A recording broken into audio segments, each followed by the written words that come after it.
very much ready to move forward to our next session. 5 ways content marketers can use AI for better quality and performance, prompts included.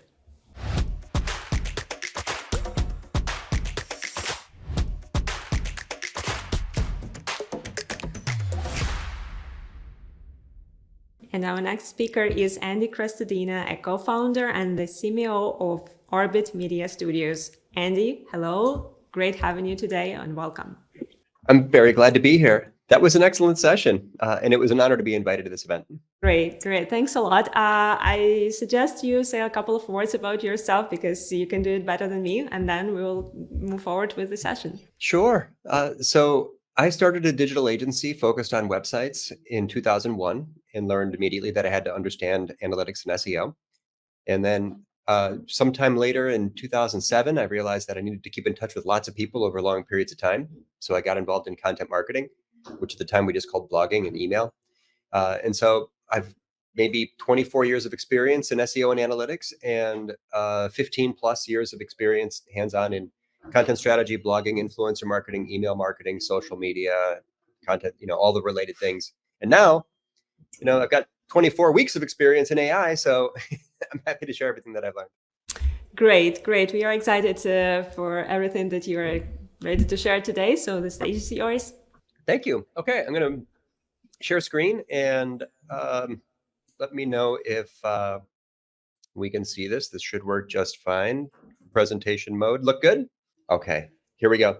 I have done hundreds of hours of experiments and used thousands of prompts to try to drive as much quality out of AI as I can for greater efficiency in content marketing. Greater efficiency, but also greater comprehensiveness. I'm going to focus on the efficiency now. And just to set a goal, I want to suggest that we're simply looking for efficiency here, also quality, but we're not expecting AI to do our jobs for us. We're not expecting to type one simple prompt and then walk away and have all of our results roll in. It's just not realistic.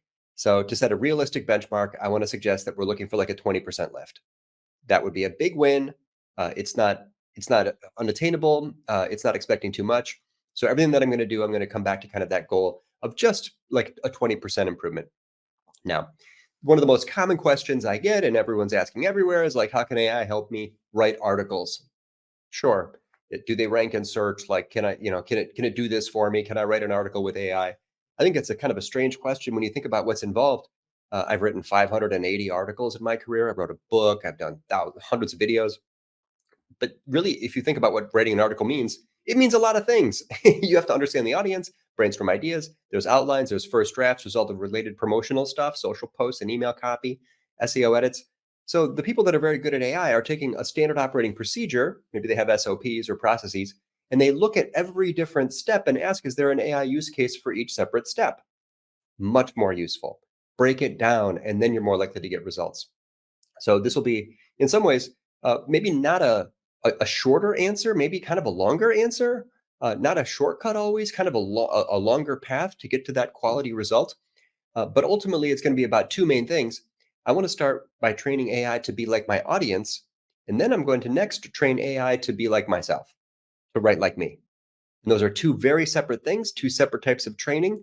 And if you break it down again on our list, these are the areas where we need to train AI to understand our audience. If it doesn't know the audience, how are we going to connect? And then here are the things where we train AI to be like us. So not only have I broken down the steps of writing an article into separate things, but I'm also categorizing those things into two main success factors. One is empathy, one is brand voice, right? One is understanding our audience, one is emulating ourselves. Because that's the goal in marketing, for us to connect with an audience. It's not just to rank in a search. Again, I've been an SEO for 25 years, but it's not just about ranking in search. It's about getting traffic, and not just traffic, but quality traffic. I want people who will engage, who will take an action, meaningful traffic, quality visitors. I need leads. I need leads every day. I have 53 employees now. We're a $6.5 or $7 million company. And all of we don't do any advertising. Our entire go-to-market strategy is based on an inbound content marketing strategy. This is how I do it. Okay, so we're going to first train AI to be like our audience. We're next going to train the AI to be like ourselves. You don't have to use all of these things, but I want to introduce them to you. And almost all the good results I get from AI begin here. I'm going to give it a persona or have it create for me a persona so we know who we're talking to. We all have different audiences. We all have different value propositions, or else we'd all have the same content programs. We'd all have the same websites. So obviously we don't. Here's a prompt that you can use to quickly create a persona using AI if you don't already have documented ICPs. If you don't already have a a detailed persona, battle tested, that sales has used, that works, that you can upload. If you have that, you can just upload it. If you don't, start here. I asked the AI to build me a persona for a job title. We're going to say marketing director. I'm going to pretend to be a company selling social media marketing services. I don't sell social media marketing services, but I'm just making up this example. Build me a persona of a job title for a company size, a nonprofit in a business category, right? I'm pretending that I'm selling to nonprofits. In a geography, I'm pretending here that I'm in the Midwest United States. That company has a purpose and a mission, provide access in underserved communities. They have challenges, fundraising campaigns, promotion of events. And I want to know this persona's goals, pain points, and very importantly, their decision criteria for selecting a social media marketing company. Kind of a detailed prompt. I've got many of my prompts are much more detailed than this, but what it's going to do is to give me back a synthetic version of my audience that I can talk to day or night, right? Usually it's named Alex, kind of strange. This one was named Taylor, but it tells me how they choose social media marketing companies, what they care about, their hopes, their dreams, their fears, their worries.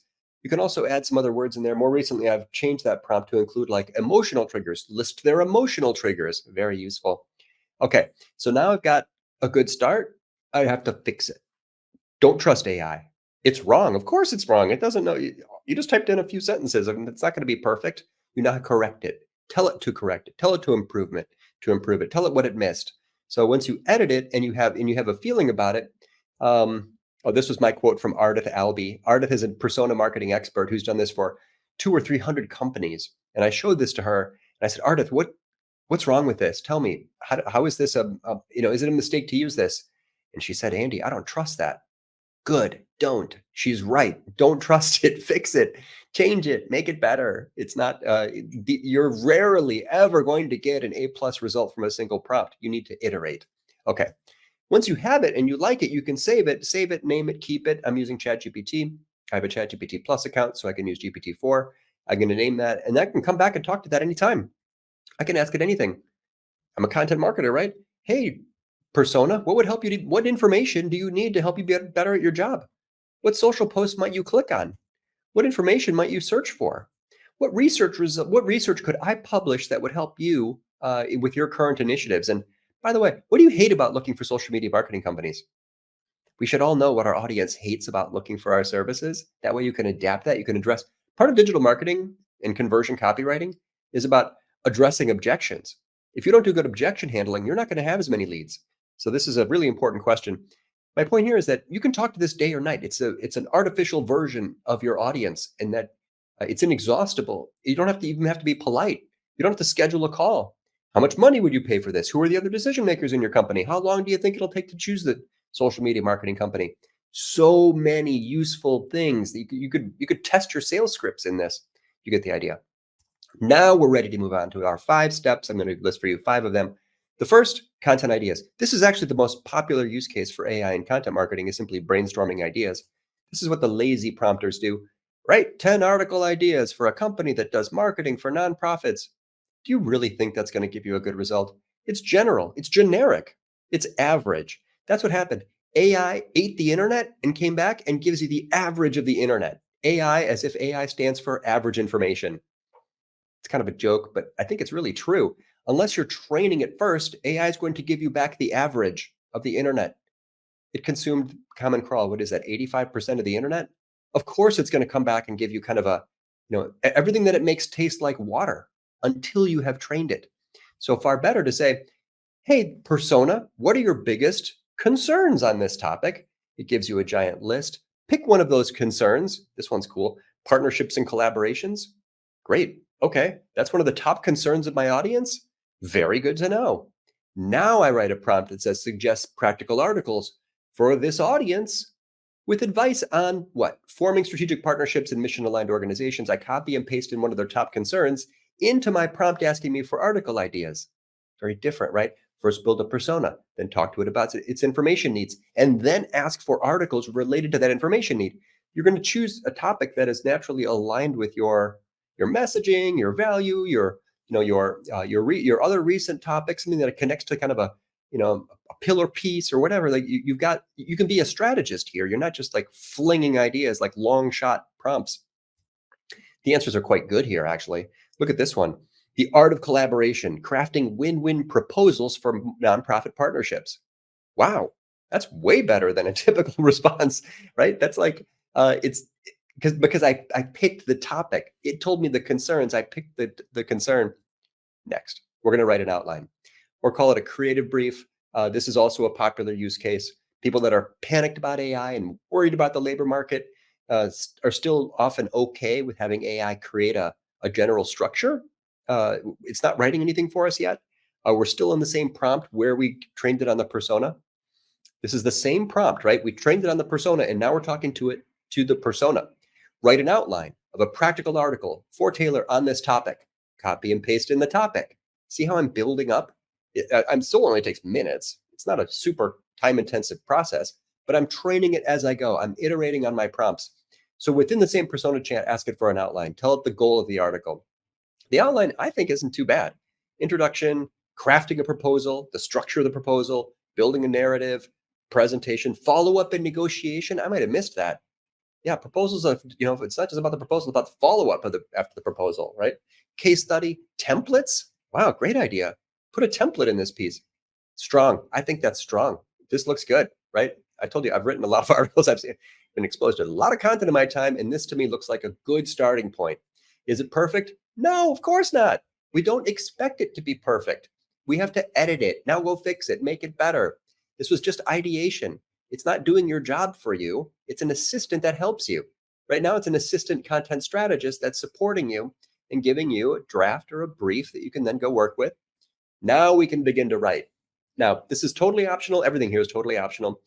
Some people have like a humanist ethos and they're opposed to the idea of this technology. Fine.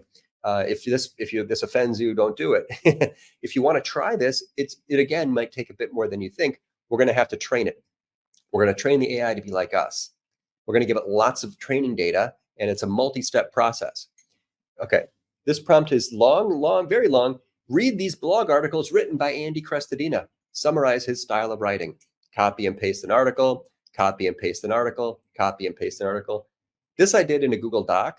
More recently, I have built Word documents, like 10 of them, each of which has 10 articles. If you ever try to build a custom GPT where you can just upload a large amount of source material, like knowledge base, and you're looking for good responses, you'll be amazed at how much it takes. AI takes 10 times as much training data as you thought. In fact, that's why AI is good, is because they gave it the whole internet. The results from AI were not good. It didn't feel like a magic trick until it had consumed and synthesized 85% of the internet. So that's the point here. It always needs more than you thought if you want it to write in your voice. So I give it lots and lots of that. I ask it to summarize the style. It summarizes the style. You can correct this if you want, but it's mostly just confirming that the upload worked.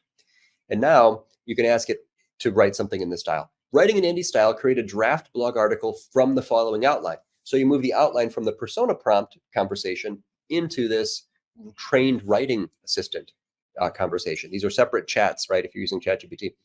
So there's the outline, right? It's going to come back. It actually does a draft. I don't love it. I don't hate it. I think much of it's useful. That's not too bad. Now we can go edit it. Now edit it, right? I keep saying that, say it again and again. Now edit it. Of course, it wasn't perfect. We were never hoping for perfection. Remember, go back to the first slide. Our goal was a 20% productivity gain. Did that give us a 20% productivity gain? I'm going to say yes. I think that was pretty good. I think that's not a bad gain at all. The things that might make it better are to keep iterating on it, expand on that, write it again with shorter words, write it again without these words, give it a list of avoid words. For some reason, AI always wants to write unlock the secrets.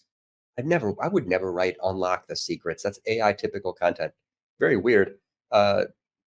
So I need to tell it, I trained it to not say that. I don't write that way. I don't use that word. Please don't use that word. It doesn't use that word anymore. So you could tell it to write longer words, shorter words, punchier, make it more concise, more formatting. AI generated content is not very formatted. In my experience, the best performing content is highly structured. Lots of subheads, lots of bullet lists, lots of numbered lists, lots of internal links, lots of images, lots of videos. Doesn't do any of that. Write it again with more depth and detail. Write it again, but in a more casual and formal tone. So even if it gave you a decent draft and it saved you an hour and a half, awesome, perfect, like great, an hour and a half of my life, that's fantastic. I still have a lot of steps to do. I still need to add images and visuals, embedded videos. Hopefully you have some of those. Add contributor quotes from experts. AI doesn't know who the experts are, who your most opinionated friends are that you can reach out to, add points of view. Adding multiple points of view to a piece of content is a super powerful tactic.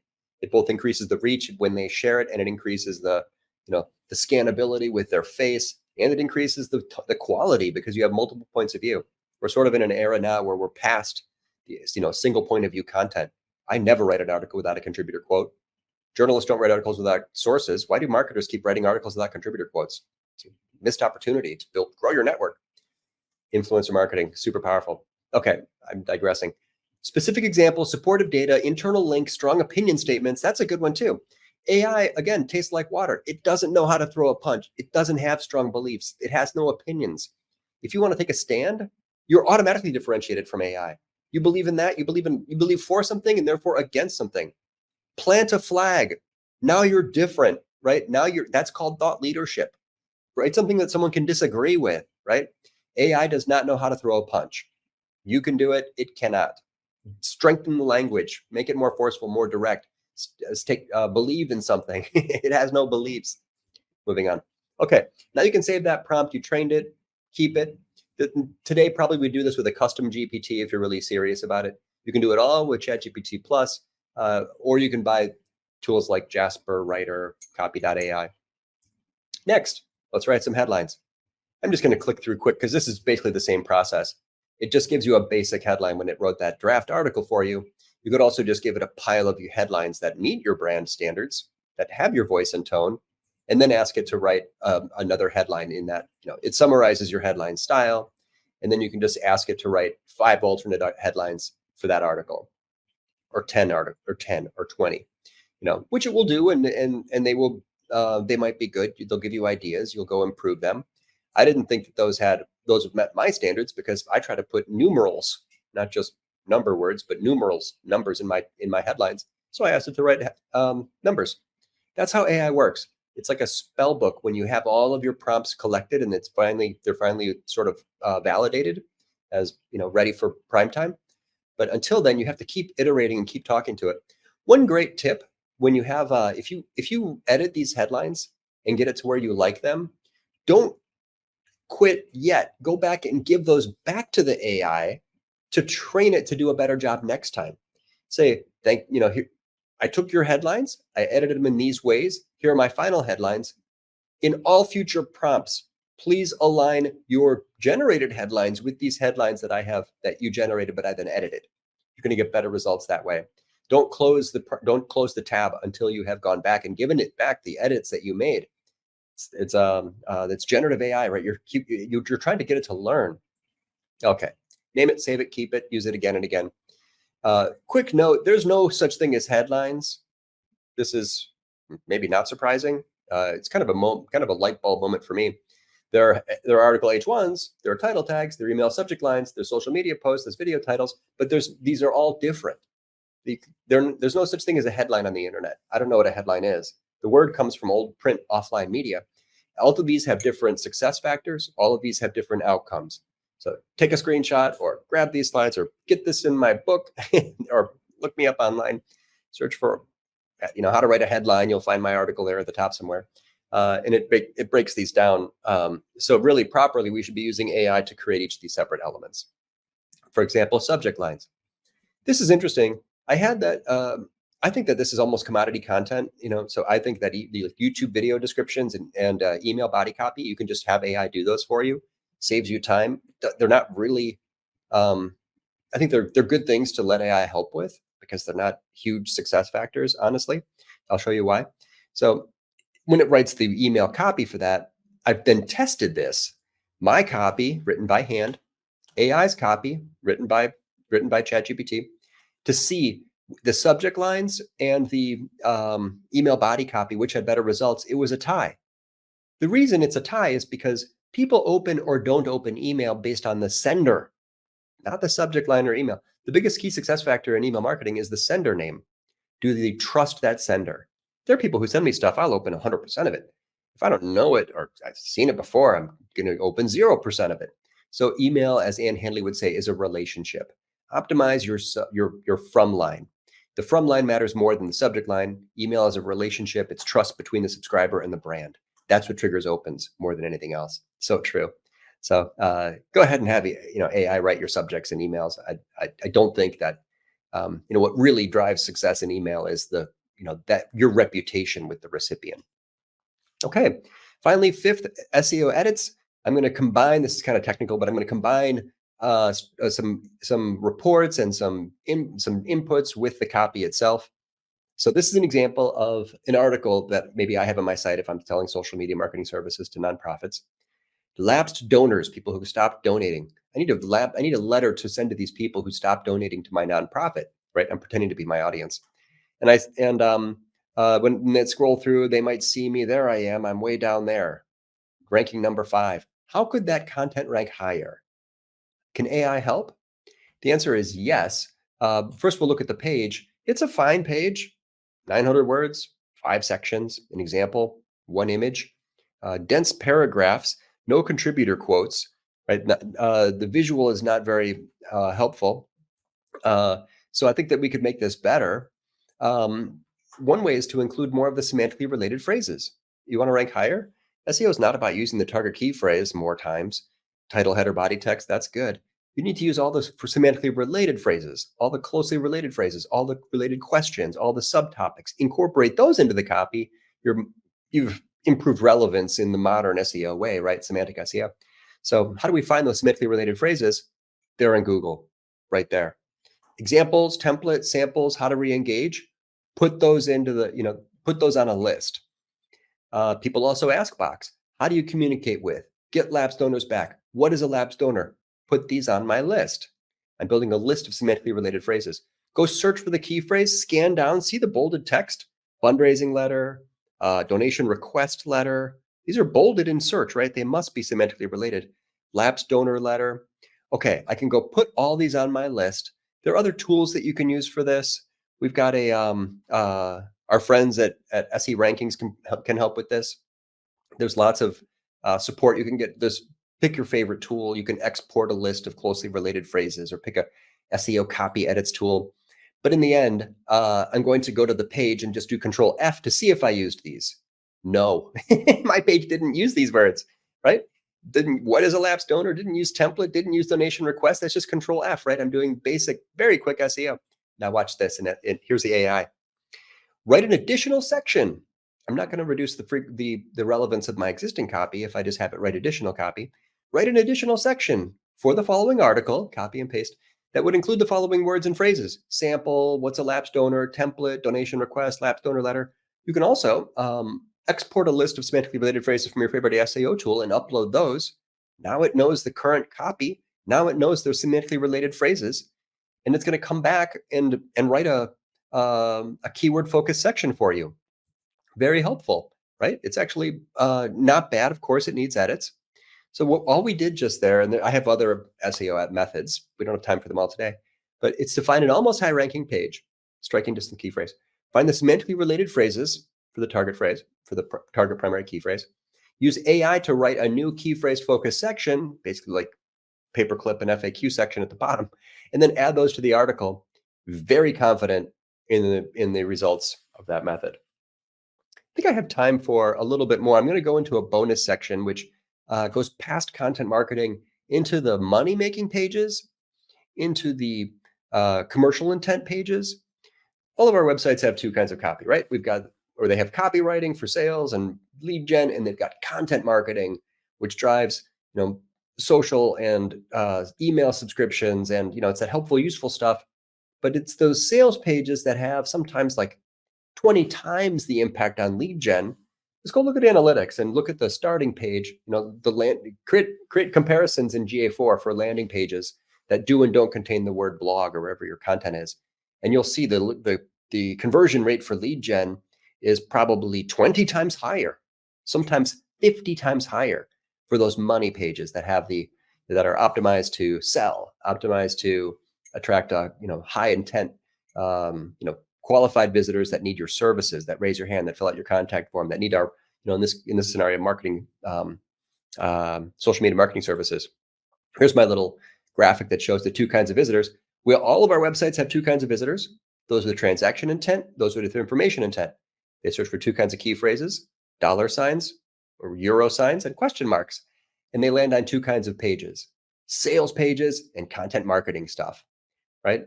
And they have two types of conversions. People who start their visit on the sales page, high intent, much more likely to take an action. People who start their visit on the blog, they might subscribe, follow, or link, improving your email, your social, and your search, but they're not that likely to really need your services in that day. They were looking for how to re-engage a lapsed donor in that earlier scenario. Of course, we still need the content marketing stuff, because without it, no one will ever link to us. And without those links, our commercial intent pages, our sales pages will never rank. Very powerful indirect benefits of content marketing on SEO and ranking for money phrases. We all understand this. I'm going to switch now and use a different example. I'm going to pretend to be a spaceport. This is a homepage for a company that helps launch commercial satellites. And my target audience is commercial satellite operators. The page is not a great page. Any of us could see this, right? At a glance, you can tell heuristic check. Only 325 words. One header, one subhead, 3 paragraphs. That's it. Contact form. Ranks number 28. This isn't good. So I'm going to have it build me a persona for who? Commercial satellite operator, works where? Global telecom company. List their roles, goals, challenges, pain points, hopes, dreams, fears, emotional triggers, and decision criteria for selecting a spaceship launch company. This time I named it Emily. It really is Alex, though. It's almost always Alex. Anyway, this is her role. This is her goals. These are her pain points. And that is her decision criteria for selecting a space launch services company. Even I can tell there's something missing from this, right? What about insurance and risk management? She cares about that. So with a little bit of research, I found that was missing. Add the following decision criteria. This is how I'm improving the persona. Don't trust it. Check it. Don't trust it. And then I'm going to give it the page. Review the following web page content. How does it align or not align with this person's information needs? That's a really powerful prompt, right? You train it, you give it a persona. You have confidence in the accuracy of the persona. And then you copy and paste in one of your web pages, and you ask, to what extent does this copy meet or not meet the persona's information needs? It will tell you what you missed. It's very hard for a human brain to look at a piece of copy and say, it's missing something, right? The brain just sort of sees what's there, and what's there is what, is the reality. AI is fantastic at persona-driven gap analysis for commercial intent key phrase URLs, right? Build a good persona, give it your homepage, and ask what it's missing. I have another prompt, very detailed prompt that will get the AI to tell me which of the marketing claims on this URL are unsupported with evidence. Fantastic. Instantly shows, like you can tell, like, oops, I made a bunch of unsupported marketing claims, or oops, I failed to meet an information need. Oops, I failed to address an objection. That's the game. That's the job. That's what we need to be doing here, is like improving the clarity on these URLs. That's why people do and don't become leads for the most part. If they have motivation, they're simply scanning to confirm that this is a good or bad option. Just need to improve the clarity a little bit. It makes all the difference. Okay, I copy and paste in the page. And then it will tell me at a glance, does that meet or not meet their information needs? Alignment and potential misalignment. Wow. These are the ways in which the page does not meet the information needs. Okay, I'm using ChatGPT Plus, which allows me to have it analyze data. So I can upload files and have it draw charts. Now I'm going to give it a competitor's web page. This is not average information. I'm giving it an actual real world competitor. I know it's a competitor because I'm on the sales front line, maybe, right?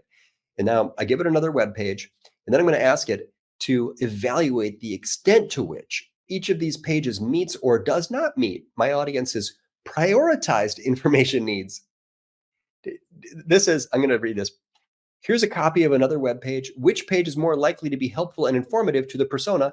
Create a matrix comparing the two. Show your thinking. I also have a more detailed prompt for that. It basically says, like, in the first column, list the persona's prioritized information needs. And then the second column is my site. The third column is their site. You can also have it do all kinds of stuff, right? Like the extent to which this page meets or does not meet the Google Quality Rater guidelines, the extent to which this page does or does not support its marketing claims. It just draws a matrix for you. Sometimes it's like a heat map matrix. I like it when they're colorful, better when you bring it to a meeting. You can also ask the extent, have it draw another chart showing the extent to which you met or did not meet the information needs. It's a little bit basic because if it sees a couple words, it says, okay, you met the need. But if you look at the experience of the visitor, those few words may be very low on the visual hierarchy. And it in fact does not meet the needs well because the visual prominence of the information was low. You still need a human to evaluate this. It gave it a green check mark. Yeah, but how was that clear? Like, was it a section? Was it a whole page block? Or was it a tiny bit of text? When you copy and paste in text, you exclude all the visual hierarchy considerations, and it's only looking at the words. Anyway, this shows that basically both of us missed the insurance and risk management question. Now I got a better chance to compete, right? This sort of shows you the positioning of you against your competitors. Now, if you want, you can give it all of the semantically related phrases again. You know how I did this. I did it by hand. You could do it with a tool. I'm collecting the semantically related phrases.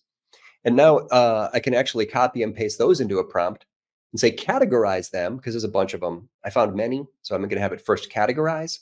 Categorization is one of AI's superpowers. And now it categorizes them. And now the next prompt is even more fun. Build a table with 3 columns. In the first column, list the persona's prioritized information needs. In the second column, let's make up a new metric called conversion clarity. Score the page's ability to inform and persuade. In the third column, we're going to make up a new metric called keyword relevance. Show the extent to which the page incorporates the key phrases in the categories. I have done search and conversion optimization for several decades. Rarely in my career have I seen a chart that makes it so prescriptive what the most impactful changes are likely to be as what's on your screen right now. Breathtaking utility, right? Like, wow, it's actually showing me the extent to which I addressed their information needs and the extent to which I indicated relevance. This shows the cheese and the mousetrap for that specific audience. I don't know any other way to get this report, right? That's like AI only. And it's a series of prompts. We had to train it on the persona. We had to give it semantically related phrases. We had to give it our copy. But once you're done, right, it's like using GA4. It takes like 5 minutes to make the exploration. But when you see it, it takes 5 seconds to get the insight. Same kind of thing, right? You get the idea. That is a very powerful tool for evaluating any URL. You could do it for content marketing or for copywriting. How did it score them? Just ask. What's that scoring system you devised? Ooh, yeah, looks pretty good. Now, we're in AI. This is not a general report. This is not like some copy editing, some recommendation tool. It's not just a report. It is like we can actually have it generate improvements. Look at this prompt. You're an expert at both conversion copywriting and SEO. Go write a major outline for a major revision to this page. The outline will become a structure for a new page that gets 5s across the board. All I needed was to tell it it has its own scoring system now. All I need to tell it is that I want a perfect score. So it writes an outline, again, small steps, not asking it to generate copy, writes an outline, which I could then give to the copywriter, or I could then use for revisions, or I could then just pull out sections and make those new page blocks on an existing page. You could imagine just how, what you do with this is totally up to you, but it's based on insights after trained first, right? And then if you ask it to score itself, how well does that page align with the recommendations on the Orbit Media blog? I told you I've written 500 articles. It actually says that it can't go read the Orbit Media blog.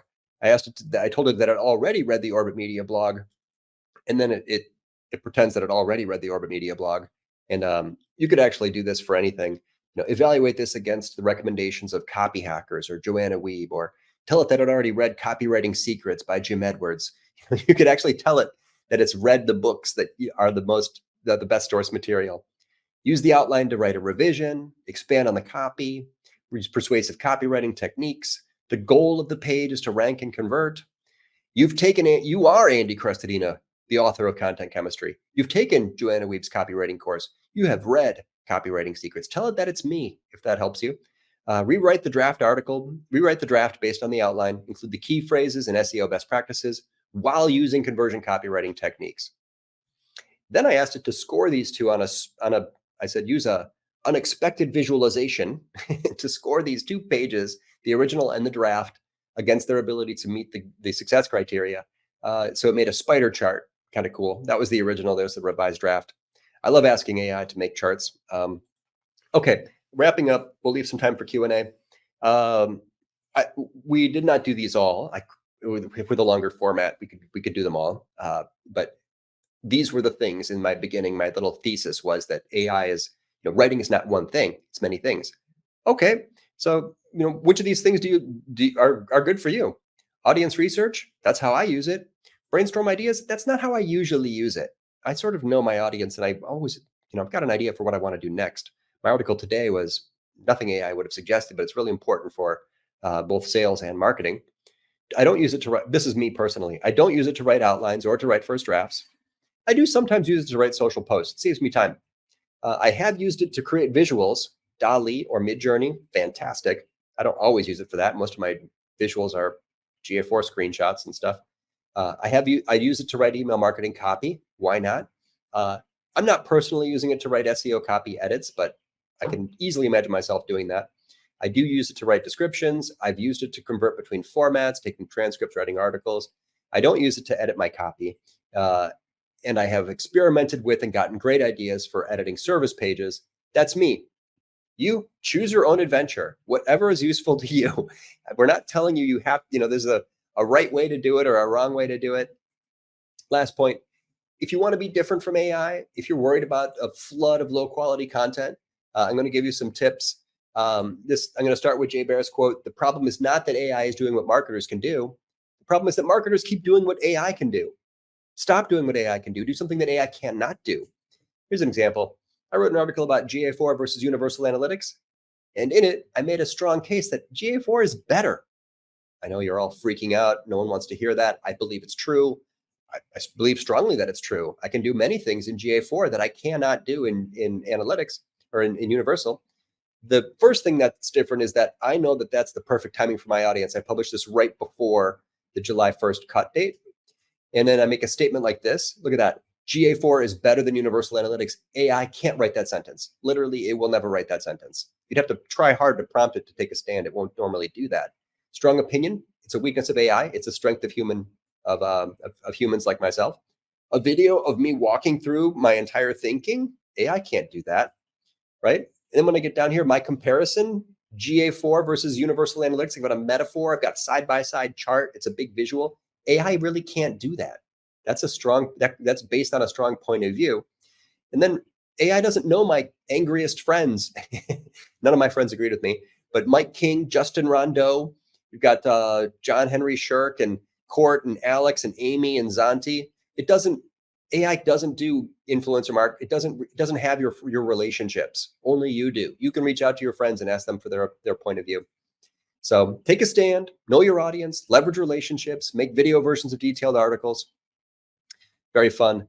So in the end, yes, AI won't replace marketers, but marketers who use AI will replace marketers who don't use AI. What are you going to do with your 20%, people? You got extra time. That made you more efficient. You got several hours this week of you can do whatever you want with.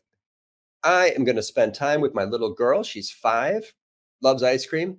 Meet Ada, named after the world's first programmer, Ada Lovelace. She is amazing. I like to end AI talks with like a very human sentiment, which is that my daughter is fantastic. Anyway, I left time for some Q&A.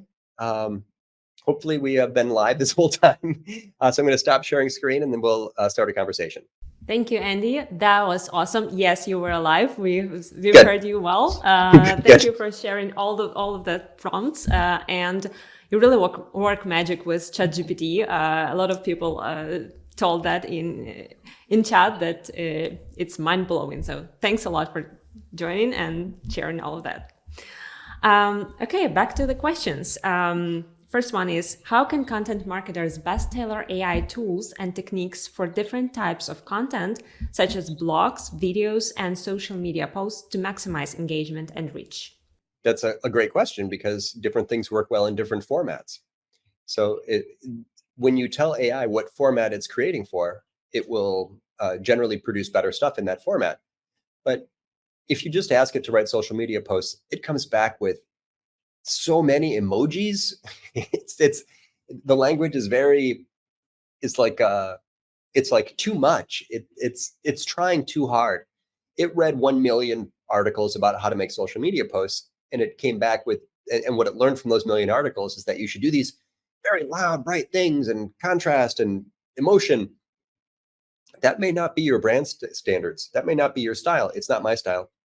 So what I would always do is to give it, like, if you go into your social media tool, if you have one, take your social posts that got the best results, export them, or copy and paste them into a document, and then upload them, and then ask it to write a social media post that aligns with those standards, because those are the top performers. It will do a much better job.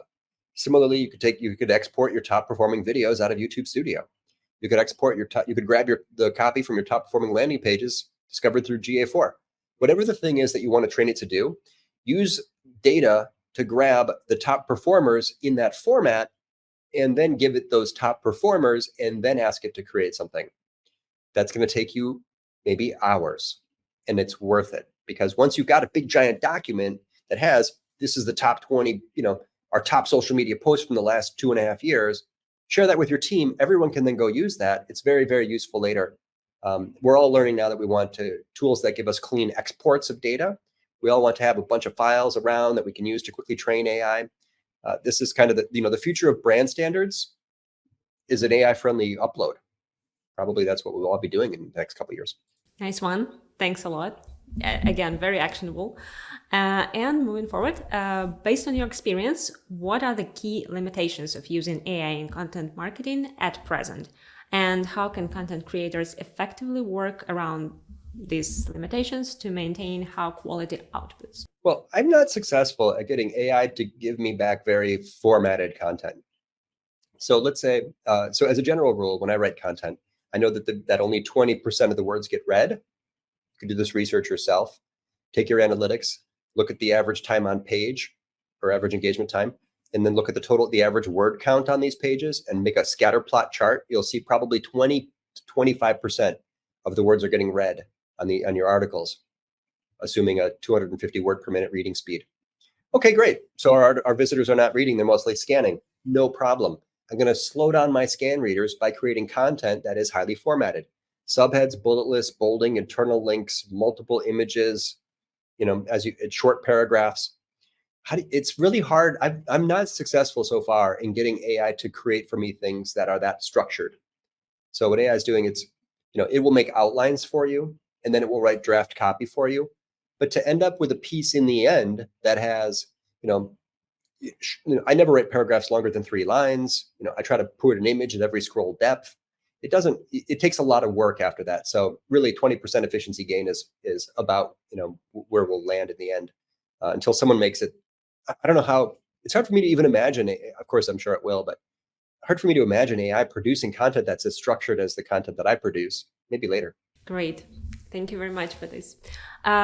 Next one is, could you elaborate on how advanced AI analytics can be used to optimize content for a specific audience, segments, and what are the key metrics to focus on for maximum engagement? I love this question. The best answer is a 45-minute presentation. AI for data analysis.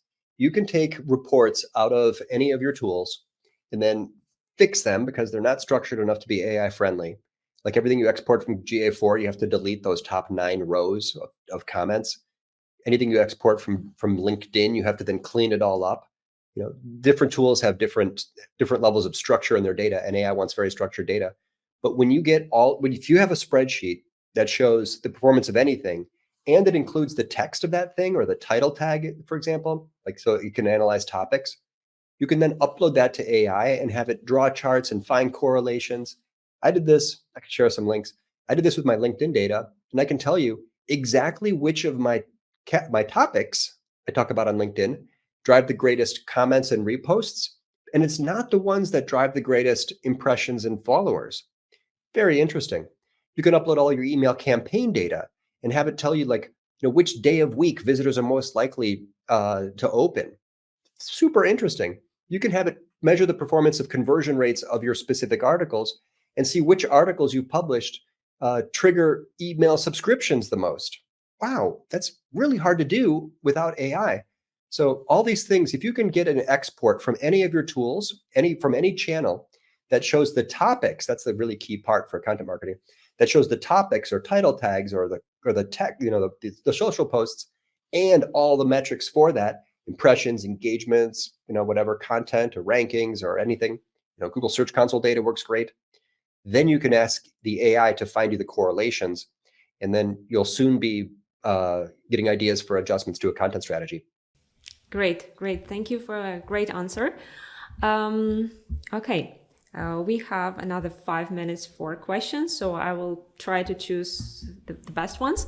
I'm curious about how AI detection tools are keeping pace. Alex is asking, what kind of strategies or new technologies are being rolled out to make sure these tools can still spot AI-generated content effectively? I'm kind of unqualified to answer this, but I've seen scholarly articles that show that through detailed prompting, it's undetectable.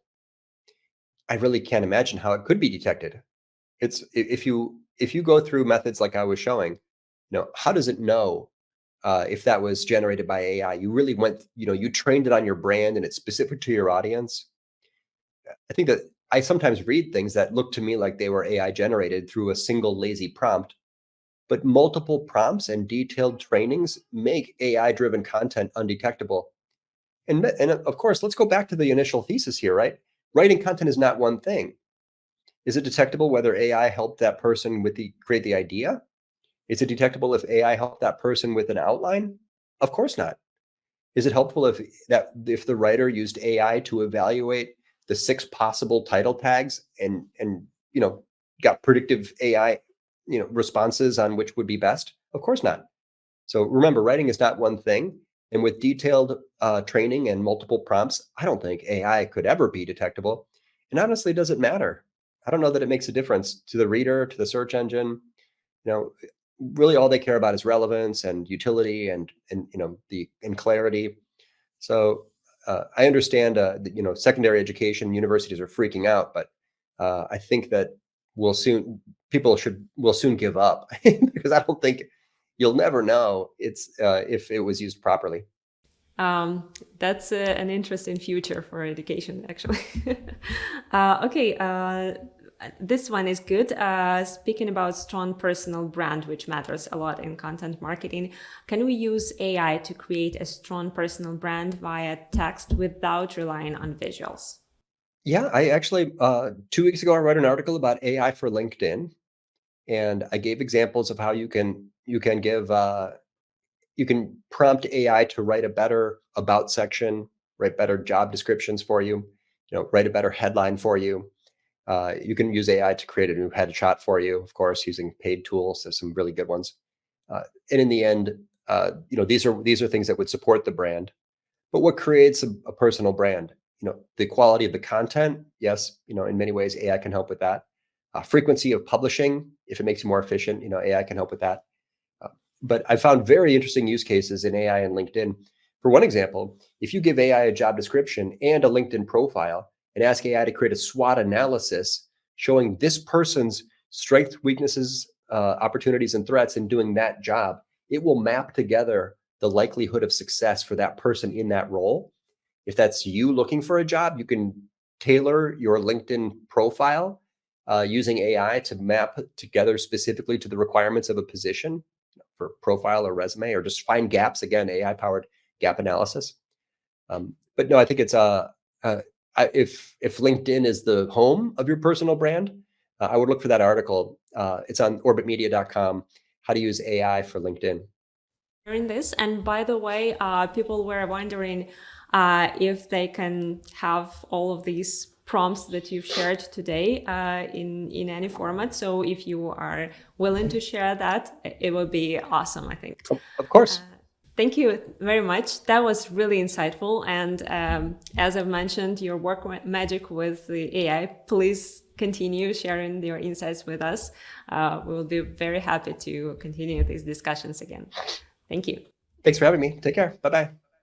And speaking about content, I can but mention our content marketing tool, with the help of which you can generate compelling and SEO optimized content. Of course, AI Writer is included. The free articles are included in trial, so you can have a test drive of the tool and see how it works for your business.